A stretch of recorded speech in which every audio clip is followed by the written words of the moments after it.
Hang on, wait a second. Wait just a damn second. Epstein was openly commenting on Fort Knox's lack of gold, and this sick pedophile claims he was on a payphone from his jail cell with the head of Bear Stearns and JP Morgan while the 2008 collapse was happening in real time, giving advice to these sick people tied directly to the Bush's U.S. Treasury Secretary team. He made a collect call to Bear Stearns and then his second call to JP Morgan. How did you hear about what was going to happen to Lehman Brothers, and what did you immediately think when you heard they was going to be put into bankruptcy? I'm glad you asked that question. I was in solitary confinement.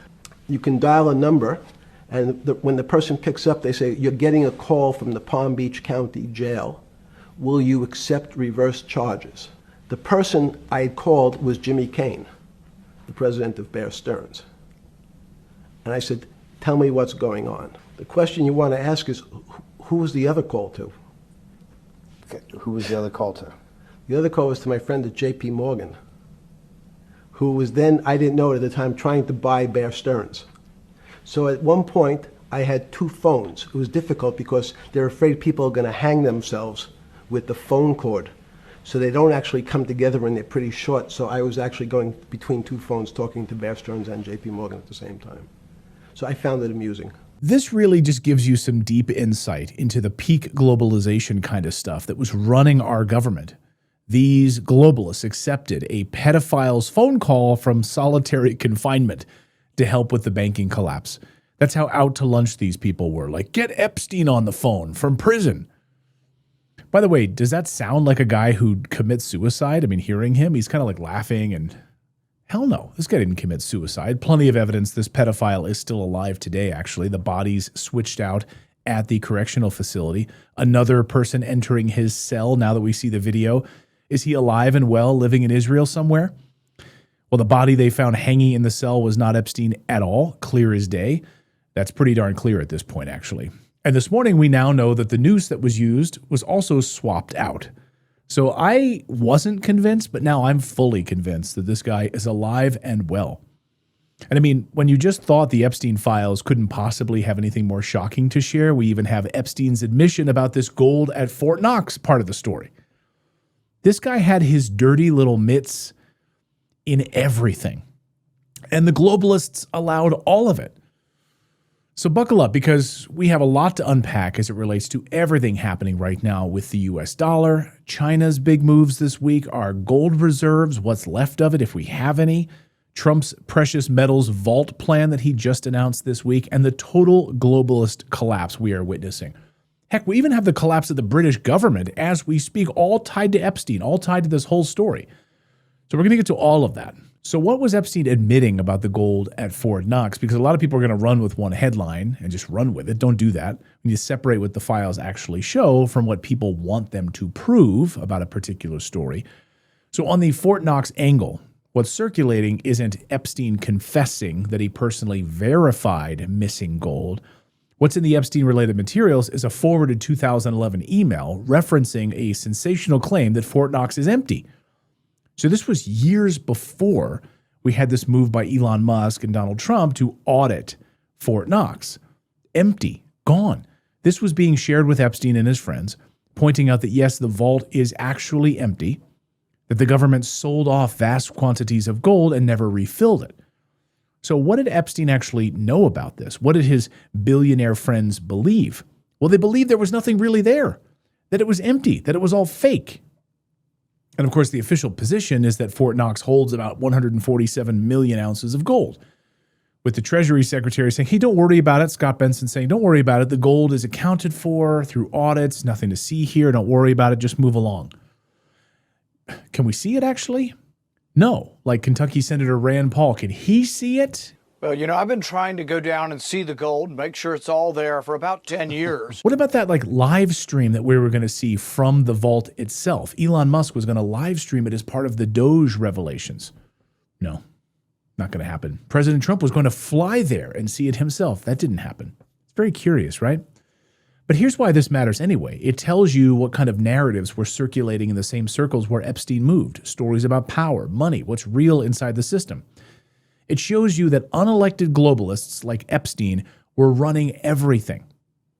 Now zoom out to February 2026 right now. And this week, the globalists are panicking. We've just seen the biggest Epstein Files released yet. Millions of documents, images, videos, triggering investigations, resignations, political shockwaves all across Europe among these globalists. And one of the biggest names getting hammered is in the UK right now. Former senior minister and ex-US ambassador Peter Mandelson. He's now at the center of a UK police investigation into alleged misconduct in public office. Of course, Mandelson allegedly leaked state secrets and marked sensitive information to Epstein while serving in government. It's in the Epstein Files. State secrets. Police have searched properties linked to him as part of the probe now. That's now been admitted. And now the Starmer government could collapse on the through the weight of this. We can see tomorrow on Monday what actually happens, because we've gotten multiple calls for Starmer to resign, which is happening right now as we speak on this Sunday. And that's where this starts intersecting with the economic story, because while all of this political class is sinking fast, the U.S. is moving to harden its real-world foundations of power right now. Industry, supply chains, hard inputs against China, we saw this week. This was all happening, by the way, this week during the Epstein upheaval. President Trump announcing Project Vault, a roughly $12 billion critical minerals stockpile designed to protect American manufacturing from supply shocks and reduce our reliance on China. Does it have anything to do with what's at Fort Knox? Because the goal is blunt: build a strategic reserve of rare earth minerals, lithium, nickel, silver, gold, the stuff that makes modern weapons, batteries, grids, and advanced tech all possible. We don't have enough of it, and we need it. For years, American businesses have risked running out of critical minerals during market disruptions. Today, we're launching what will be known as Project Vault to ensure that American businesses and workers are never harmed by any shortage. We don't want to ever go through what we went through a year ago. So this is not an abstract policy paper. This is an earthquake. The U.S. is literally building a vault for minerals the way it built strategic petroleum oil reserves. Now keep that in your mind, because here comes the third leg of this stool this week: China and the currency war. Now this all unfolded this week while everyone was scouring the Epstein Files. Xi Jinping just dropped like an atom bomb. In Beijing, Xi Jinping announced a message that would have sounded unthinkable like a generation ago. The Yuan, also known as the renminbi, it's much easier to say Yuan than renminbi, they want it to become the world's global reserve currency. Xi Jinping called for China to build a powerful currency, his words, quote, powerful currency, with reserve status, widely using it in trade, investment, foreign exchange markets, toppling the US dollar. So you've got three tracks all moving at the same time here. One, you have the Epstein Files detonating public trust, exposing how connected the elite world really is, and they're all connected in deeply disgusting circles. How all these sickos operate, give them all cover. A globalist collapse is happening.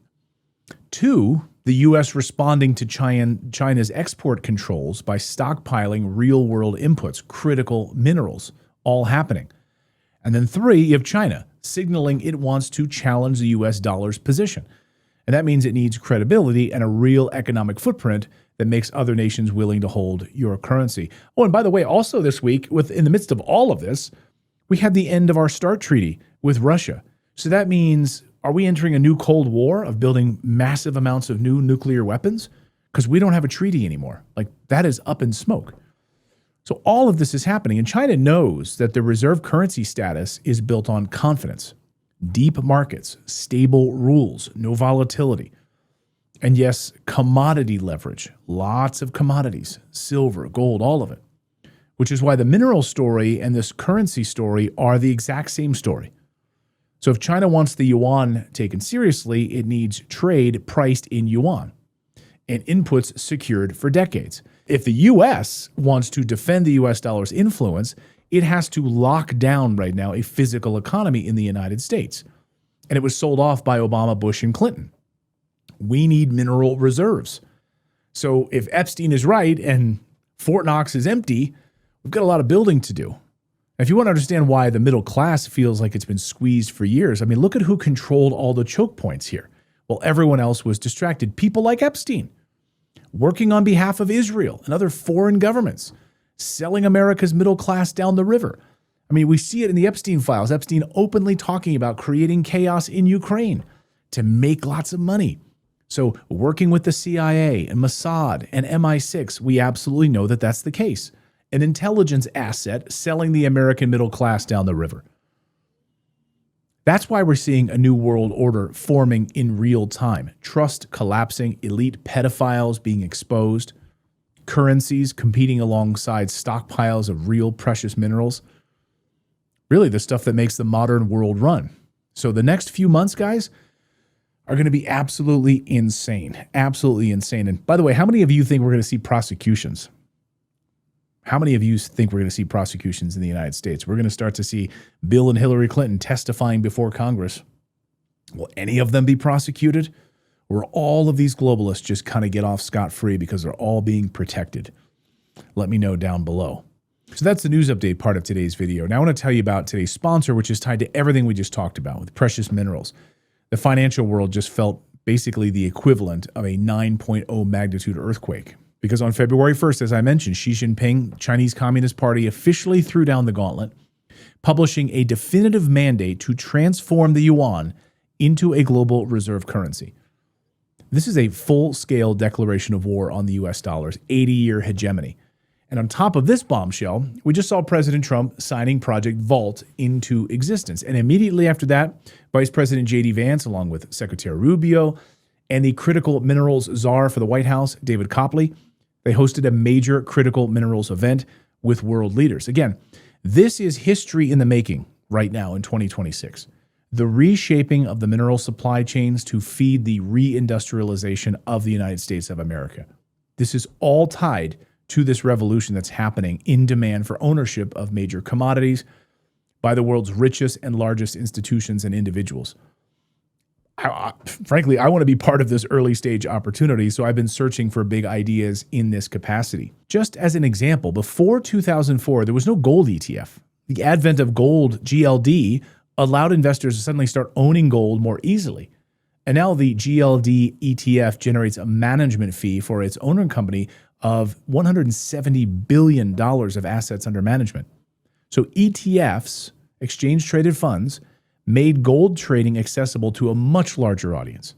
And in much the same way that Blockbuster Video made movies accessible to moviegoers who just didn't want to go to the movies, they want to stay home on their couch and watch them, right? But the next revolution that could make the ETFs of today greatly challenged by better new competitors might be here right now with today's sponsor, and that is StreamX. They're trading on the NASDAQ. Yes, it's on the NASDAQ. Here's the ticker on your screen. It's STEX. Now, I want to come out and tell you right off the bat that I am bullish on this company. It's a core holding in my personal long-term portfolio. Imagine it's 2004, and you're in the room when the idea of launching a gold ETF is pitched to you to help incorporate it. You could have been a founding member of a financial product that now manages $170 billion in assets and collects massive fees on top of that. Well, this could be the ultimate commodity stock right now because legends are piling into this stock like Frank Giustra, who pioneered the gold and silver royalty business. He's had multiple successful billion-dollar precious metals deals. And right now, he turned his attention to StreamX with insider buying happening regularly. So the insiders are acquiring aggressively. Their new gold product will generate a yield for holders, and it will potentially revolutionize the entire gold space. This is all happening in 2026. So StreamX on the NASDAQ went public just a few months ago. And to me, their flagship debut product, the GLDY, it offers up to a 4% yield on a one-to-one, fully backed, vaulted, audited, redeemable, and 100% insured gold product. It's basically a Netflix versus Blockbuster moment right now for the new gold bull market that's happening. No one else offers yield on gold. I repeat, no one else offers yield on gold. So conduct your own due diligence on this company because shares are trading right now near all-time lows as we speak. This could be one of the most monumental and significant developments in gold and commodities that we've ever seen. Everybody understands how Blockbuster's business model became totally obsolete and outdated almost overnight when Netflix offered the exact same content but through streaming services and DVDs sent by mail. Blockbuster went out of business. And Netflix went from launching its first stream to becoming one of the largest companies on earth. Went from 12 cents a share to $80 a share. Think about that.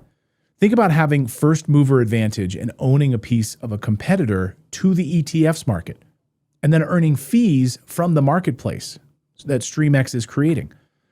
So their chief investment officer, Mr. Mitchell Williams, who not only ran WAFRA, which is the Kuwaiti Sovereign Wealth Fund, was also one of the sole portfolio managers for Oppenheimer's flagship Value Fund. And then you have billionaire mining tycoon Frank Giustra, who I've talked about extensively here on this show, along with who I consider to be a mining legend. You had Sean Rusin, who are well aware of the opportunity. So both are shareholders of StreamX, and they advise the board, by the way. Frank Giustra just invested heavily to the tune of 18.2 million shares. That's roughly worth about $50 million in current worth. Over 50% of the shares on this company are owned by insiders. The two co-founders each own 21 million shares, worth just north of $60 million. So significant skin in the game for the people that are leading this revolution. So StreamX purchased gold bullion for its own balance sheet. They are very likely to be one of the only, or one of the first, publicly traded companies to own gold on their books. Now, the platform itself was developed by the same software experts that built cybersecurity infrastructure for Capital One Bank, Bank of America, JP Morgan's credit card processing infrastructure business, one of the largest fintech platforms in the world, of course. So I want to make you fully aware of this at a ground floor level right now. Again, trading at near all-time lows. So what I'm telling you is that StreamX seeks to compete with GLD and others by offering a fully backed, fully vaulted, audited, and insured GLDY product that actually generates up to a 4% yield and disrupt the ETF model, and then take share from it. And the company was just birthed a few months ago. So every day, $295 billion changes hands in the gold market. Imagine StreamX as a first mover is able to turn some of that volume to their own proprietary platform. So if successful, StreamX shareholders will effectively own one of the world's largest and most disruptive commodities marketplaces. So guys, deep dive this. Do your own due diligence on StreamX. Again, it's on the NASDAQ. I'll have links in the description below for you to do your own homework, and we will see you next time, everyone.